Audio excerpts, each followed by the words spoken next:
di jalan Allah. Ini Masjid Enam Syuhada lagi dikunjungi sama Ketua Hilmi. Modal awalnya berapa Pak Yudi Pramuko? 750.000 rupiah aja. Jadi ini 500 jutaan nih barang. Sekarang udah habis 310. Masya Allah, tuh udah pakai keramik, laponnya tinggal.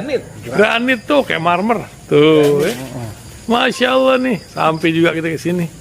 Masjid Enam Syuhada, ngapa namanya Masjid Enam Syuhada, Ya, Pak Yudi? kita mau mendokumentasikan perjuangan dakwah nama anak muda pengawal Habib Rizik Syihab itu. Masya Allah. Yang dibunuh sama orang jahat di kilometer 50. Kilometer 50 ya. Itu kan simbol memperjuangkan dakwah itu kita harus memberikan segalanya untuk Islam kan ya, untuk Masya dakwah Islam. Allah. Dan nama anak muda itulah yang sudah memberikan segalanya untuk Islam. Masya Allah. Kita Apa nanti nama pemuda itu ada juga di sini mungkin diterapkan? Mungkin namanya 6 syuhada. Enam Syuhada Iya, itu, 6 Syuhada dipasang di sini, 6 Syuhada.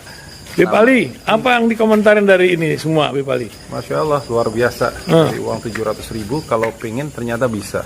Bisa. Allah kirim. Tuh, bisa. Ya, dengan masuk satu gang kecil, tapi Bapak ini luar biasa. Kecil tuh. Oh, Masya Allah ya. Satu call aja. Masya Allah. Perjuangan Pak Yudi Pramuko, YouTuber sejagat paling tua. Tertua di semesta. Tertua di semesta. Masya Allah.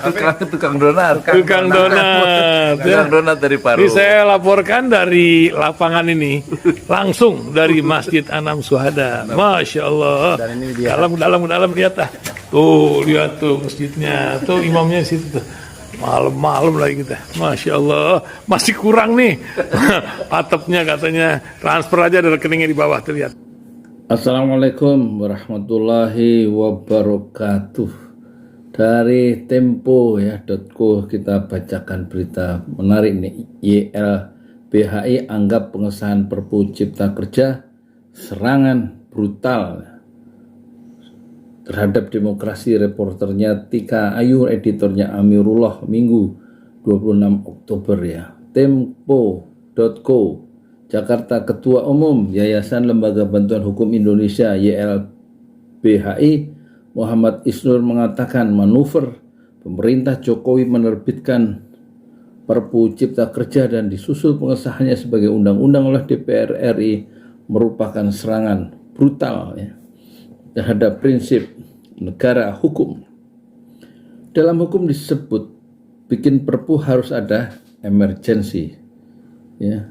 Harus darurat. Ini di mana daruratnya, ujar Isnur saat ditemui di depan gedung DPR RI. Ahad 26 Maret 2029. Isnur itu siapa tadi? Isnur adalah Ketua Umum Yayasan Lembaga Bantuan Hukum Indonesia. Isnur memaparkan bagaimana proses Perpu Cipta Kerja disusun dan diperbaiki lebih dari setahun lalu. DPR RI menyetujui ketika memasuki bulan ketiga. Tenggat waktu itu, kata Isnur, menunjukkan tidak ada unsur kegentingan, tidak ada sama sekali kedaruratannya, ujar Isnur.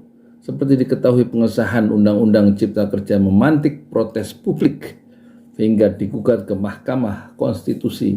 Dalam putusannya, MK menyatakan Undang-Undang Nomor 11 Tahun 2020 tentang Cipta Kerja atau Undang-Undang Cipta Kerja cacat secara formil. Mahkamah Konstitusi pun menyatakan Undang-Undang Cipta Kerja inkonstitusional bersyarat. Pemerintah diminta memperbaiki Undang-Undang Cipta Kerja dengan melibatkan partisipasi publik secara bermakna.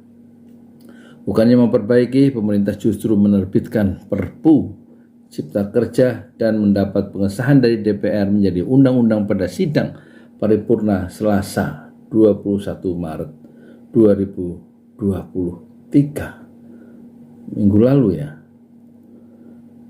Isnur, Ketua Umum YLBHI itu tadi, menyatakan penerbitan Perpu Cipta Kerja sebagai serangan demokrasi, suara, kehendak, dan kepentingan rakyat. Kata dia, tidak lagi didengarkan. Yang dipentingkan dalam Undang-Undang Cipta Kerja hanya investor, kepentingan penanam modal hilang. Kita buka dulu ya kita kembali ke kok susah ini. Oh ya.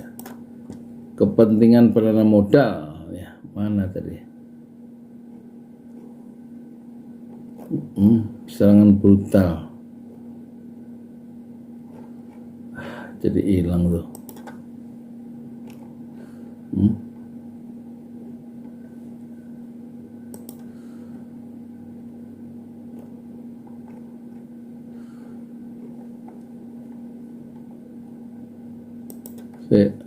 Sabar ya.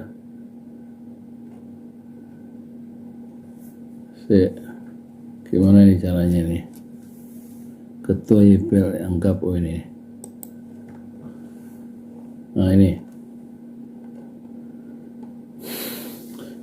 Ya, kepentingan penanaman modal, kepentingan cukong, kepentingan uang, ucap Isnur ya. Isnur menyatakan penerbitan Perpu Cipta Kerja sebagai serangan demokrasi, suara, kehendak, dan kepentingan rakyat. Kata Isnur, tidak lagi didengarkan. Yang dipentingkan dalam Undang-Undang Cipta Kerja hanya investor. Kepentingan penanaman modal, kepentingan cukong, kepentingan uang, ucap Isnur. Nah itulah ya karakteristik pemerintahan Pak Jokowi itu selalu kalau bahasa Jawa itu saenake dhewe ya. Semaunya sendiri, pokoknya pengen AA, yang lain-lain kan nggak perlu didengerin ya. Jadi betul-betul mereka terpaut, terikat pada kepentingan pengusaha, kepentingan cukong, kepentingan uang, dan rakyat itu seolah-olah kok nggak disejahterakan ya. Punya pikiran sendiri, kelihatannya pemerintah tuh jalan ke A, terus civil society ke sebaliknya. Jadi nggak nyambung akhirnya itu. Jadi pemerintah itu diciptakan untuk apa sebenarnya kan? Ya sebenarnya untuk mensejahterakan rakyat, untuk mendengar aspirasi rakyat, merumuskan keinginan rakyat, kemudian memenuhi keluh kesah dan tuntutan rakyat. Ya sudah gitu ya. Assalamualaikum warahmatullahi wabarakatuh.